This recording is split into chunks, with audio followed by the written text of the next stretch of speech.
Der Überfall Russlands auf die Ukraine ist ein Verbrechen, das sich in seiner Dimension kaum in Worte beschreiben lässt. Butscha, Irpin, Krematschuk und Mariupol werden als Schandmale ebenso an Russland hängen bleiben, wie Warschau, Coventry oder Leningrad auf ewig als Mahnmale für die Verbrechen Nazi-Deutschlands im Zweiten Weltkrieg stehen werden.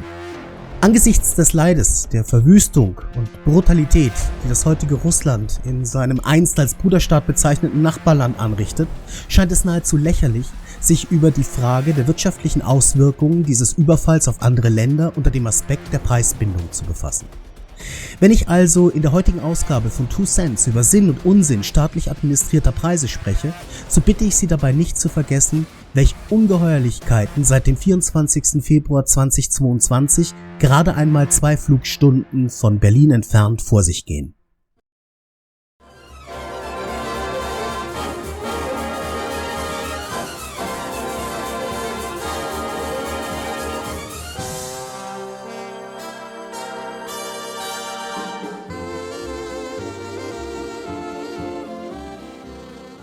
Mit der Einführung der D-Mark in den 3 Westzonen zum 26. Juni 1948 füllten sich schlagartig die Geschäfte und das Wirtschaftswunder begann.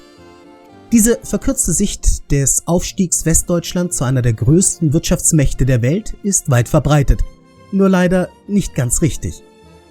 Er gehört zu den Mythen der Nachkriegszeit wie Trümmerfrauen oder die anständige Wehrmacht. Erstere waren häufig durch die Alliierten Zwangsverpflichtete, die ohne Einsatz schweren Räumgeräts wohl heute noch Steine in Stuttgart, Hamburg oder München wegräumten. Letzteres war eine Propagandalüge, um den sozialen Frieden im Nachkriegsdeutschland zu wahren. Denn natürlich waren Wehrmachtseinheiten genauso brutal und hemmungslos gegen Menschen vorgegangen wie die SS. Aus dem Schulunterricht kennen wir die Wochenschaufilme mit Menschen, die sich die Gesichter an gut gefüllten Schaufenstern plattdrückten und die Bilder von immer runder werdenden Wohlstandsbäuchen während der Fresswelle der 50er Jahre, die uns immerhin lukullische Errungenschaften wie den Mac Eagle oder den Toast Hawaii brachten.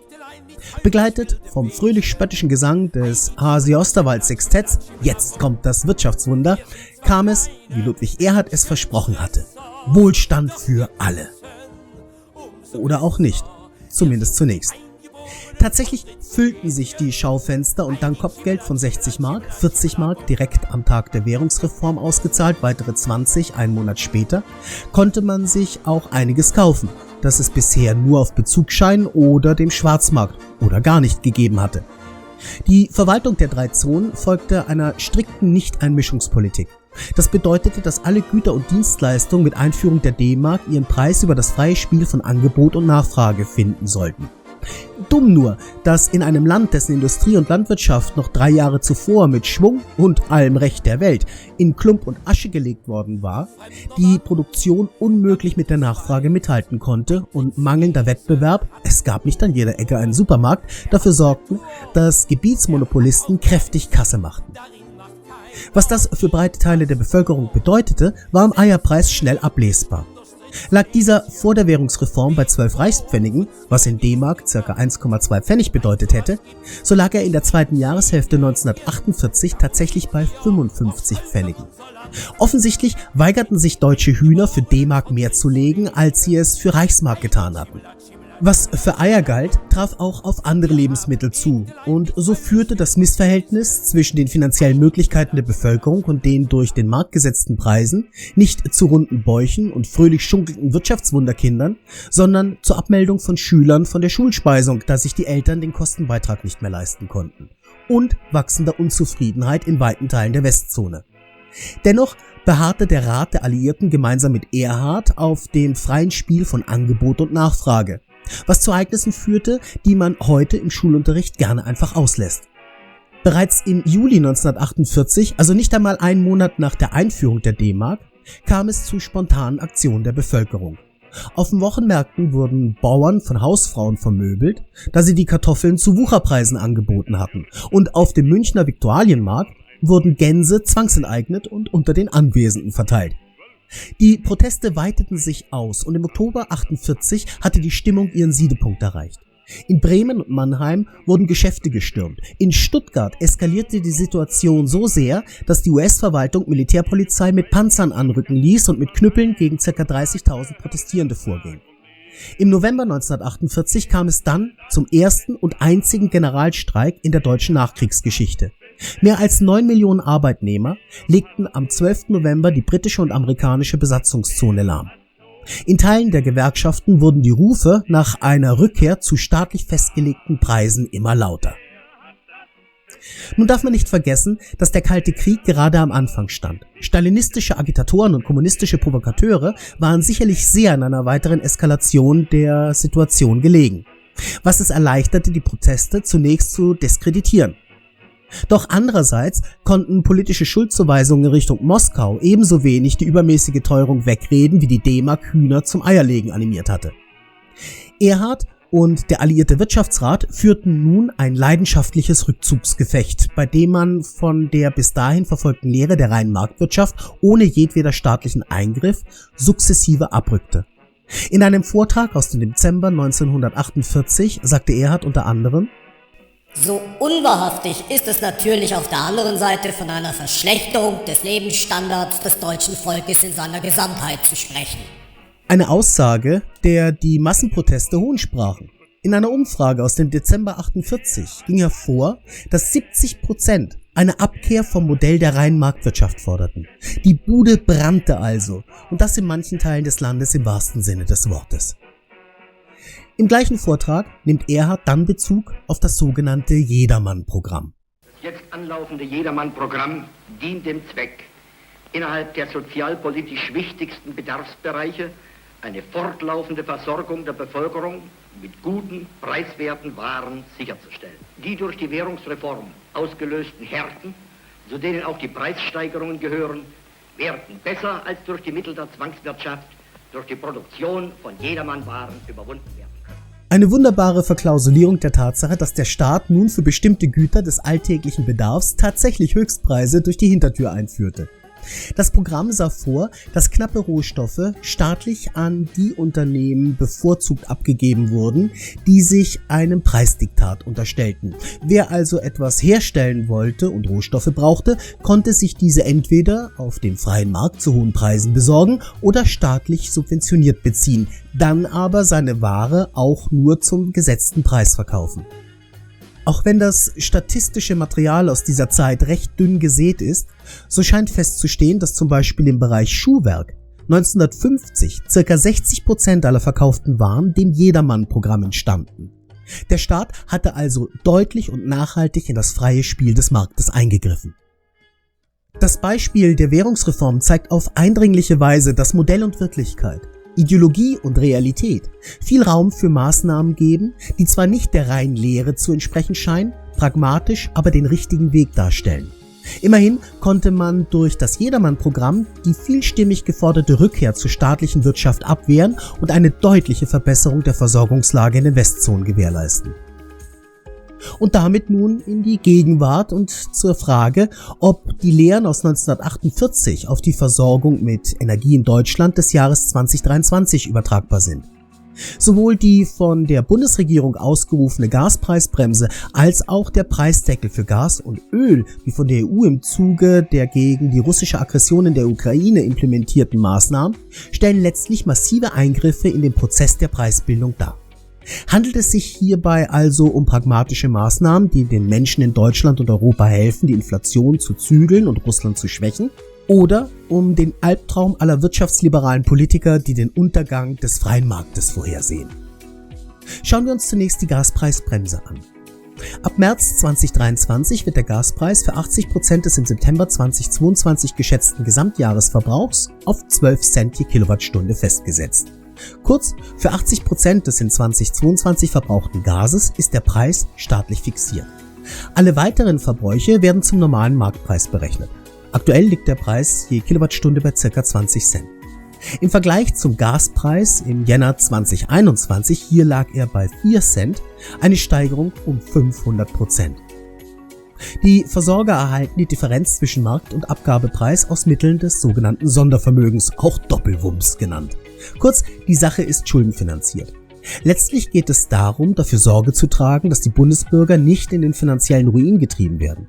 Durch die Begrenzung auf einen Teil des Vorjahresverbrauchs soll zudem vermieden werden, dass Gas in einem höheren Umfang verbraucht wird und Sparanreize erhalten bleiben. Wobei damit bei der immer noch gegebenen Verdreifachung des Preises im Vergleich zu 2021 wohl eher kaum zu rechnen wäre. Der Rabatt ist zudem zu versteuern. Viel Spaß bei der Einkommensteuererklärung für 2023. Auch wenn die Finanzierung über Schulden Fragen nach der Generationengerechtigkeit aufkommen lässt und die Umsetzung recht bürokratisch sein dürfte, so kann man in den Grundzügen durchaus das Erhardsche Jedermann-Programm erkennen. Allerdings mit dem Unterschied, dass auch diejenigen in ihrem Genuss kommen, die sie gar nicht in Anspruch nehmen wollten oder sie einfach nicht bräuchten, weil sie eben nicht Bürgergeld beziehen, sondern sich gerade überlegen, ob sie ihren Jahresbonus nicht besser in eine zweite Yacht oder ein drittes Ferienhaus investieren sollten. Bedenkt man dann noch, dass maßgeblich der Mittelstand, für den sich Steuersparmodelle nicht lohnen, die so aufgehäuften Schulden zurückzahlen werden muss, so kann man sich schon jetzt auf die unweigerlich in Zukunft auf uns zukommende Debatte freuen. Der Gaspreisdeckel der EU sieht vor, dass kein EU-Land mehr als 180 € je Megawattstunde für Gas bezahlen darf. Aktuell liegt der Preis bei ca. 120 und fallend. Theoretisch hieße das, dass ein Schiff mit LNG nicht gelöscht werden kann, wenn das Gas an Bord für einen höheren Preis angeboten würde. So zumindest die verkürzte Darstellung. Tatsächlich ist es jedoch ein wenig komplizierter. Um den Preisdeckel wirksam werden zu lassen, müsste der Abgabepreis an der niederländischen Tidal Transfer Facility Börse TTF 3 Tage in Folge oberhalb von 180 € und gleichzeitig 35 € über dem Weltmarktpreis für Flüssiggas liegen. Falls es infolge des Inkrafttretens der Preisbremse dann zu verringerter Nachfrage an Gas kommt, weil keines mehr geliefert wird, wird der Preis wieder freigegeben. Also ein zahnloser Tiger, nicht mehr als Symbolpolitik? Nein, nicht ganz. Da die EU nicht als Einkäufer von Gas auftritt, soll mit dieser Maßnahme ein sich gegenseitiges Überbieten der Einzelmitglieder vermieden werden. Das noch finanzstarke Deutschland könnte sonst im Bedarfsfall das weniger zahlungskräftige Polen ausboten und sich Gaslieferungen sichern, während man anderen Ortes schlotterte. Gaspreisbremse und Deckel dienen also unterschiedlichen Zwecken. Beiden gemein ist jedoch, dass sie den Marktmechanismus aushebeln und so, wie der Ökonom es ausdrückt, den Informationsgehalt über die Knappheit eines Gutes, der im Preis dargestellt ist, negieren. Die Frage ist nun also, ist es das wert? Wenn Energie nicht das kostet, was sie eigentlich wert ist, besteht da nicht die Gefahr, dass sie entweder nicht mehr angeboten oder aber übermäßig nachgefragt wird. Stehen wir also an der Schwelle zur staatlichen Planwirtschaft und werden demnächst lange Schlangen an Supermärkten sehen, weil sich das Gerücht über die Lieferung von Südfrüchten in der Stadt verbreitet hat? Wohl kaum. Das Jedermann-Programm wurde im Zuge des wirtschaftlichen Aufschwungs der 1950er Jahre überflüssig. Die Maßnahme hatte die spätere Bundesrepublik in einer extrem schwierigen Zeit stabilisiert, den sozialen Frieden und die Versorgung der Bevölkerung mit lebenswichtigen Gütern gesichert. Der Sicherungsschirm wurde dank steigender Löhne und erhöhter Produktivität überflüssig und ist heute weitgehend aus dem kollektiven Gedächtnis verschwunden. Gleiches darf man für die Energieversorgung Europas annehmen. Der Ausbau erneuerbarer Energien und die damit einhergehende Reduktion der Nachfrage nach fossilen Brennstoffen dürfte dafür Sorge tragen, dass wir zwar noch einige Jahrzehnte mit höheren Steuern und Schulden, nicht aber mit den aktuell vollkommen überbordenden Preisen leben werden. Die Geburtsstunde der heute zu Recht viel gerühmten sozialen Marktwirtschaft war für ihren Vater eine Niederlage. Ludwig Erhard hatte sie, anders als es die Legende will, nicht geplant. Vielmehr war er, gemeinsam mit dem Wirtschaftsrat der Alliierten, davon überzeugt gewesen, dass es, wie man in manchen Kreisen auch heutzutage noch gerne behauptet, der Markt schon richten werde. Unabhängig davon ist es allerdings Erhards Verdienst, dass er, wenn auch nicht freiwillig, sondern mit der Alternative einer Zwangsbewirtschaftung konfrontiert, seinen Standpunkt aufweichte und so, wie ich finde, zu Recht, als einer der großen Politiker des Nachkriegsdeutschlands gilt. Seine Größe lag in der Fähigkeit, Ideologie sein zu lassen und sich nach systemkonform, jedoch nicht systeminhärenten Lösungen umzusehen. Ähnlich wie bei den heute im Energiesektor angelegten Maßnahmen stand das Jedermann-Programm im eklatanten Widerspruch zur angestrebten Marktwirtschaft und der Abkehr der unter den Nazis 1936 eingeführten Festpreise. Diese Form des Pragmatismus scheint heute leider oft vergessen. Stattdessen werden Grabenkämpfe geführt, die letztlich auf die Erhaltung einer reinen Lehre abzielen. Wenn man sich hierzulande leidenschaftlich gegen eine auch nur vorübergehende Einführung eines Tempolimits ausspricht, eine Regierung an der Frage, ob ein paar Atomkraftwerke nun 2 oder 6 Monate länger laufen sollen, zu scheitern droht, oder die Lieferung schwerer Waffen in ein Kriegsgebiet mit dem Hinweis auf Richtlinien in einem Koalitionsvertrag nicht durchgeführt werden, dann ist dies, kleingeistig. Stellen Sie sich vor, man hätte solche Debatten angesichts des Generalstreiks vom November 48 geführt. Die Westzone wäre im Chaos versunken. Die Währungsreform sollte uns als Beispiel dafür dienen, wohin ideologisierte Politik, ob im Großen oder auf Unternehmensebene, führt. Zu vermöbelten Markthändlern, spontan enteigneten Gänsen und fliegenden Tomaten. In diesem Sinne wünsche ich Ihnen eine gute Zeit und viel Erfolg. Freuen Sie sich auf die nächste Ausgabe von 2 Cents und lassen Sie gerne ein Like und einen Kommentar da. Ein Abo wäre natürlich auch sehr schön. Servus, tschüss und auf Wiederhören.